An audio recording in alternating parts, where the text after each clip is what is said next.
unhesitating taste toward making the obvious pun, converting Merdsey to Merdy, but tacitly agreed with the image of a life passed in a haze of shit, before he drew its attention to the irony of the meaning of the full statement, right understanding of themselves and of thy promises. Bobby looked at his manacled wrists and turned his hands palms upward, accompanied by a gentle clinking as the links of chain resettled.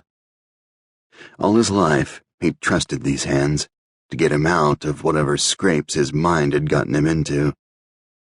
Warden Johansson had warned Bobby that he didn't like to let a man languish in chains as he waited to meet his maker. But that was before Bobby had nearly choked to death a guard called Peters 9 months ago with his bare hands. Therefore, guards had come in just before the priest arrived and manacled him.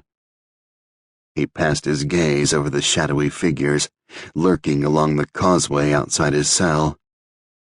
There were now at least 4 of them there, in the combat boots and dark blue regulation jumpsuits, with no pockets, belts, or laces, specifically designed to keep unarmed guards overheated and mean, while mingling with the population.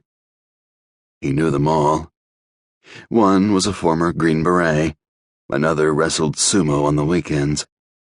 A third made it a point of honor never to discuss his master's degree in business administration, and the 4th felt the same about his sadism.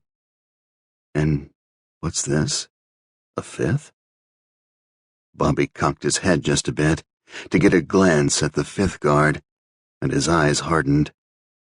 It was Peters, who had the pointed, almost clipped ears, the ball-peened brain, the stubby legs, the tertiary syphilitic demeanor, the monaural instinct, the unquestioning eyes, the tenacity, and the pinhead of his nickname, Pitbull.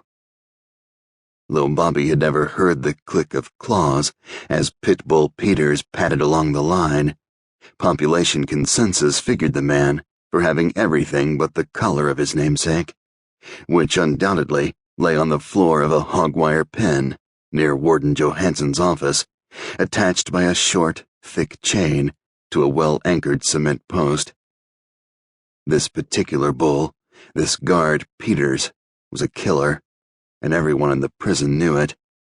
He'd killed 5 times in 9 years, without so much as a suspension without pay, and as a result was as renowned, as feared, as revered for his familiarity with sudden death as Pitbull Peters was as renowned a killer as Bobby Mencken himself.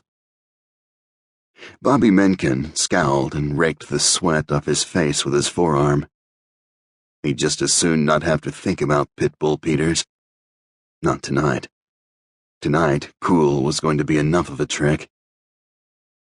The priest, catching the prisoner's expression over the rims of the little square half-rim glasses perched on the tip of his sore pink nose, frowned slightly. "Relieve the distressed," the priest recited, or rather read, for he'd never been in a cell on death row, before or since Texas had reinstituted the death penalty. Anyway, he was clearly too disconcerted to rely on his memory, which was just as well, for the priest's words raised one of Bobby's eyebrows. No amount of Valium was going to relieve Bobby Mencken's distress, and he wondered how much they'd given him. But then a further thought caused a rueful smile to crease his features. He'd been born black, athletic, pansexual, half-crazy, good-looking, loyal, irrational, fun-loving, smart, eager, terrified, and broke. Would even death end his distress? "Protect the innocent. Awaken the guilty." The smile collapsed, and Bobby's breath quickened. It was true that Valium had a certain effect on the merit he attributed to the circumstances around him, but it didn't make him stupid. Like his last meal, the remains of which were piled on a tray next to him on the bunk, the priest